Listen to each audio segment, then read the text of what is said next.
This video goes into what is required to format a journal for Misterhurst class. Now, for starters, the journal is something that is used every day in class, and it makes up about 20% of the final grade. So it's imperative that you have everything squared away before you enter into class every day. Now, as I said, it is used every day, so you must bring it to school every day.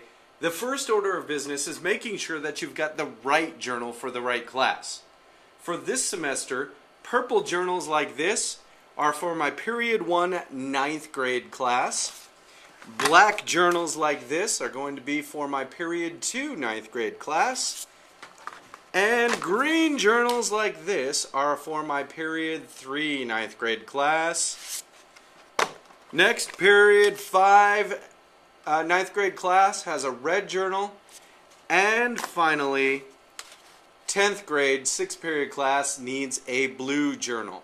Now this can change from year to year, but it is always going to be one of these 5 colors. I use different colors for each class to signify which journal belongs to which class in case one is misplaced.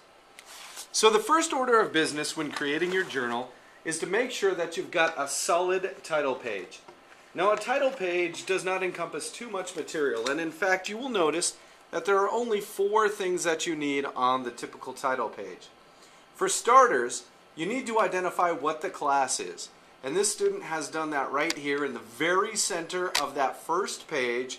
They have identified it with 2 items. First of all, the English course, or the English grade level, in this case English 10. And then the second item that they needed to include was the term. There are 2 different semesters that we have here at Arlington High School. The first one is fall and the second one is spring. So you need to clarify exactly which semester you're in. So the first 2 things you need on the title page, your English class and the season in which the English class occurs.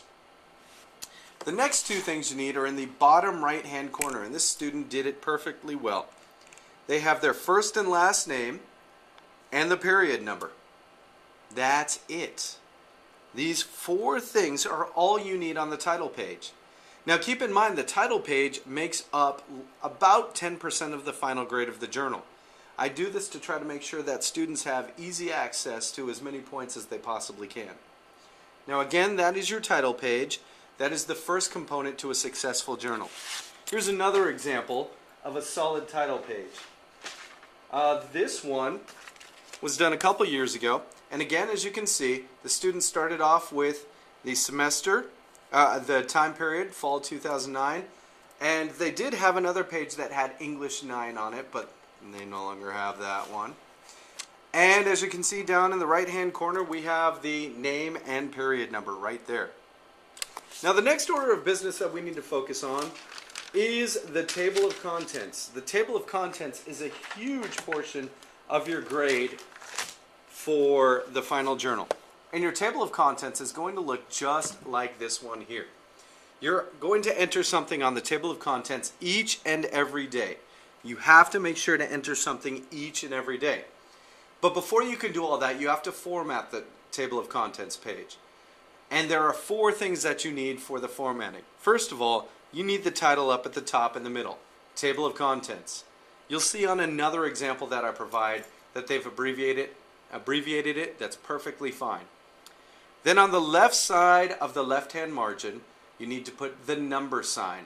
This is going to designate what page number each one of the items that you do over the course of the semester will be on. Then, if we start on the left-hand side of the left margin, let's go all the way to the right-hand side of the right-hand margin. It is the word date. This is the exact date on which you did that assignment. Easy enough. Next thing, right in the middle, right under the table of contents, you need the word title.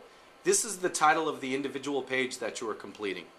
So for example, you'll notice for this student, the first day of class on page 1, they did an assignment that included vocabulary and only vocabulary.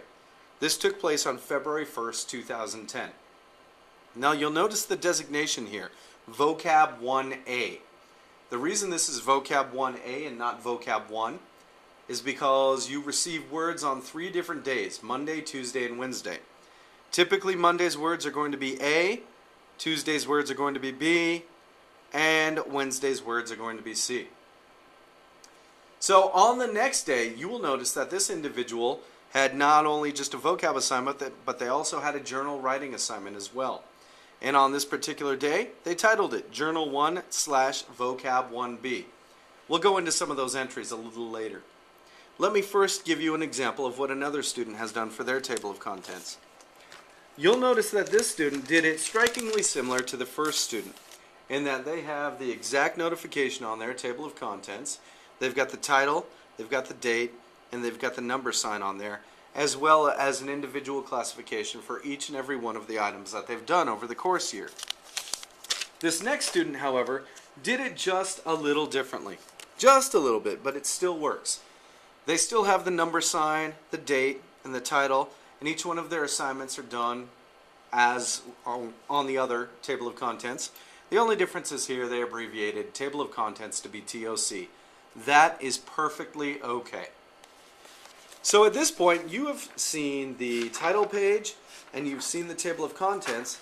Now let's go to a typical page from your journal. This is a great example of what a typical daily journal page looks like. The first thing you'll note is that in the upper right-hand corner, they've got the page number. Remember, this corresponds to the page number on the table of contents. Then they've also got the title, Journal 1/Vocab 1A. Again, this corresponds to what you'll see on the table of contents. Then whatever the topic is for that particular day, this student is going to write 1/2 page, all the way down to that half-page mark on whatever that topic is. Now, typically I will start you on a topic that is pertinent to our class, be it whatever we're reading or something that's going on in the class itself. I want you to continue writing even if you've run out of stuff to say. So for example, as you can see, this student was writing and writing, and they were going with the topic, and then, so you can only imagine what that would be, blah, blah, blah, blah, blah. They went off topic, which is perfectly fine. My goal here is to get you writing, and I'm looking for quantity. I want you to fill half a page. Invariably, you'll find that by filling half a page or by continually writing, you will train yourself to continue your thought processes whenever you're writing. This is huge for essays. Down at the bottom, you'll note that they have the vocabulary as well. For the vocab, they have not only given me the word, but they've also defined it and placed it in a sentence as well. That's what you need to do for each and every one of those vocabulary words every day. So if we go into another individual's journal, we will see that they've formatted everything in almost exactly the same way. For example, this student had a day where they were only writing a journal topic. There were no vocabulary words, so I have to assume it is on a day, on a Thursday or Friday. And as you can see, this individual gave a page number, gave a title, and wrote to the half-page mark. That is exactly what you need for this one. Now if I go to another student's example, you'll see that this student has done everything according to the book, but they've also included the journal topic as well. I would imagine this student wanted to have the journal topic on there because they were probably taking this home to finish. That's a great strategy. They still did half a page of writing, but then at the bottom what this student opted to do was not only define the words here and create, also issue the parts of speech, but this student, instead of alternating between the definitions and the sentences, chose to do their sentences down at the bottom. Again, a fantastic strategy. Now for this student, they did virtually the same thing. They had one minor problem. And if you look up at the top, you could probably identify what the problem is.